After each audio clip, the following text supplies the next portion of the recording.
Assalamualaikum warahmatullahi wabarakatuh.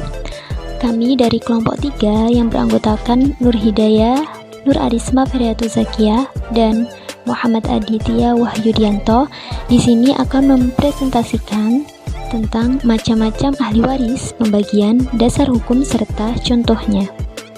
Baik teman-teman, di sini kita akan membahas tentang macam-macam ahli waris. Islam membagi ahli waris ke dalam 3 macam kelompok. Yang pertama, zawil furud, ialah kelompok ahli waris yang menerima bagian tertentu. Besarnya bagian yang diterima ditentukan dalam Al-Quran dan hadis. Yang termasuk ke dalam kelompok zawil furud adalah ahli waris perempuan dan laki-laki. Ada 6 pembagian yang ditentukan dalam Al-Quran, yaitu setengah, seperempat, seperdelapan, sepertiga, 2/3, dan 1/6. Yang kedua ialah kelompok asobah, kelompok yang menerima sisa pembagian asob al-furu'id. Ahli waris ini tidak ditentukan bagiannya, melainkan menghabiskan sisa harta setelah dibagi kepada zawil furud. Yang ketiga, zawi arham, ialah kelompok yang tidak menerima bagian kecuali tidak ada asob al-furu'id dan asobah. Ahli waris ini punya kedekatan kekerabatan. Contohnya cucu perempuan dari anak perempuan dan kakek dari garis ibu. Kemudian selanjutnya ialah pembagian ahli waris. Ilmu faraid merupakan ilmu yang paling agung dalam Al-Quran dan paling tinggi derajatnya, karena Allah sendiri yang menangani pembagian faraid dan memberikan hak kepada pemiliknya, yaitu setiap ahli waris mendapat setengah, seperempat, seperdelapan, 2/3, 1/3, dan 1/6. Hal ini dijelaskan dalam firman-Nya Quran Surah An-Nisa ayat 11, yang artinya Allah mensyariatkan atau mewajibkan kepadamu tentang pembagian warisan untuk anak-anakmu, yaitu bagian seorang anak laki-laki sama dengan bagian 2 orang anak perempuan. Dan jika anak itu semuanya perempuan yang jumlahnya lebih dari 2, maka bagian mereka 2/3 dari harta yang ditinggalkan. Jika dia atau anak perempuan itu seorang saja, maka dia memperoleh setengah harta yang ditinggalkan. Dan untuk kedua ibu bapak, sebagian masing-masing 1/6 dari harta yang ditinggalkan, jika dia yang meninggal mempunyai anak. Jika dia yang meninggal tidak mempunyai anak dan dia diwarisi oleh kedua ibu bapaknya saja, maka ibunya mendapat 1/3. Jika dia yang meninggal mempunyai beberapa saudara, maka ibunya mendapat 1/6. Pembagian-pembagian tersebut di atas setelah dipenuhi wasiat yang dibuatnya dan setelah dibayar utangnya. Tentang orang tuamu dan anak-anakmu, kamu tidak mengetahui siapa di antara mereka yang lebih banyak manfaatnya bagimu. Ini adalah ketetapan Allah. Sungguh Allah Maha Mengetahui dan Maha Bijaksana. Selanjutnya ini ada tabel pembagian warisan. Teman-teman bisa membacanya. Di sini ada yang mendapat bagian setengah, seperempat, 1/3, 2/3, 1/6, dan seterusnya ya. Dan juga ada dasar hukum dari Al-Quran, juga pasal KHI. Lanjut kita masuk kepada contoh pembagiannya. Ini yang pertama, misalnya si B meninggal dunia. Ia meninggalkan anak laki-laki, suami, ayah, ibu, saudara laki-laki kandung, paman, dan cucu laki-laki dari anak laki-laki.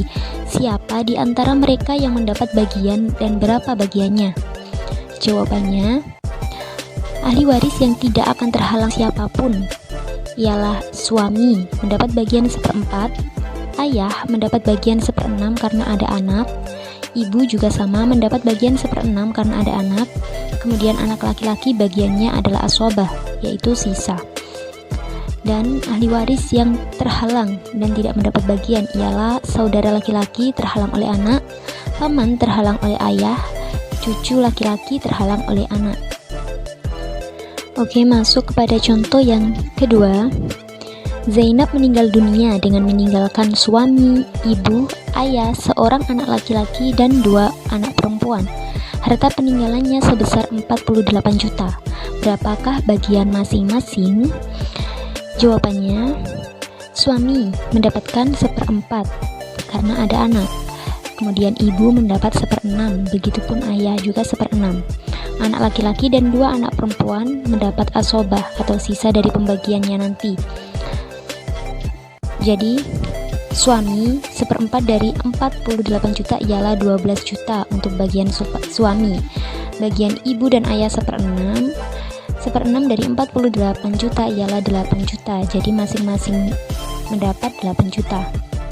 Kemudian anak bagiannya adalah asobah, 48 juta dikurangi 28 juta, total keseluruhan dari suami, ibu, dan ayah. Jadi sisanya adalah 20 juta. Maka harta waris yang tersisa tersebut dibagi antara anak laki-laki dan 2 perempuan.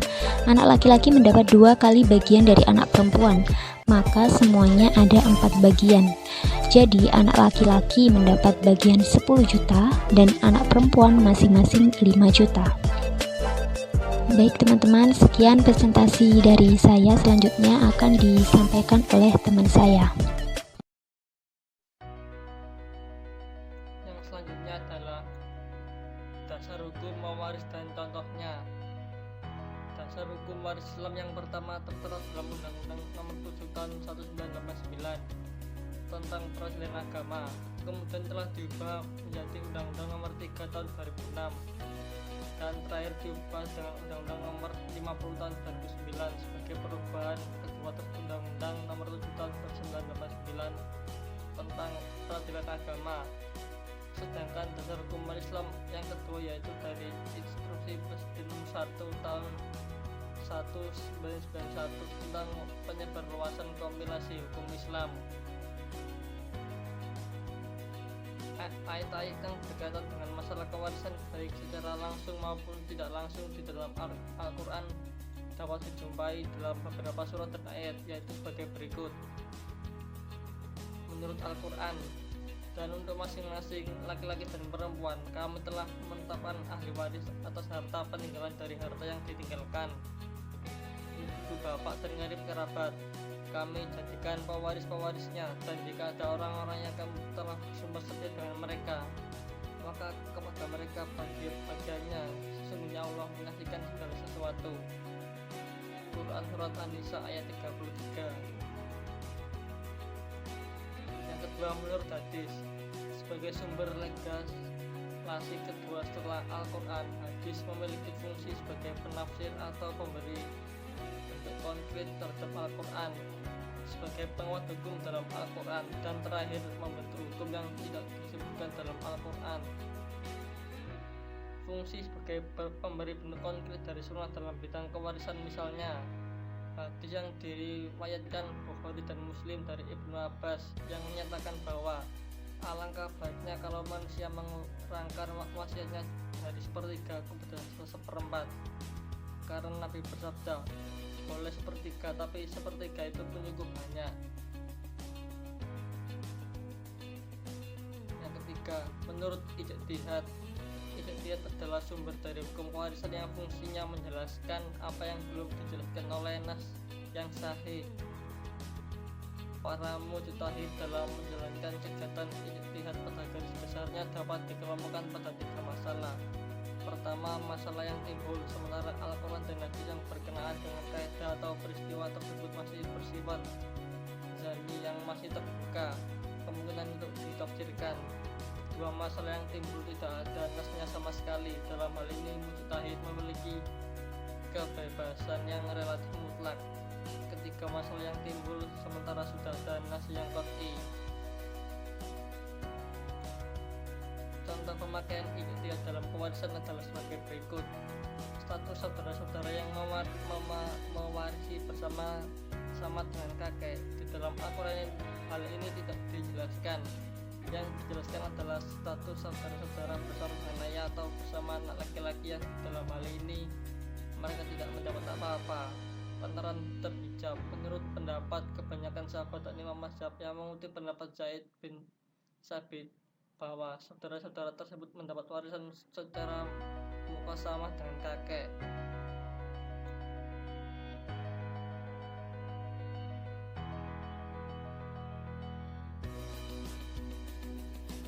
Sekian dari penjelasan kelompok kami, kurang lebihnya mohon maaf.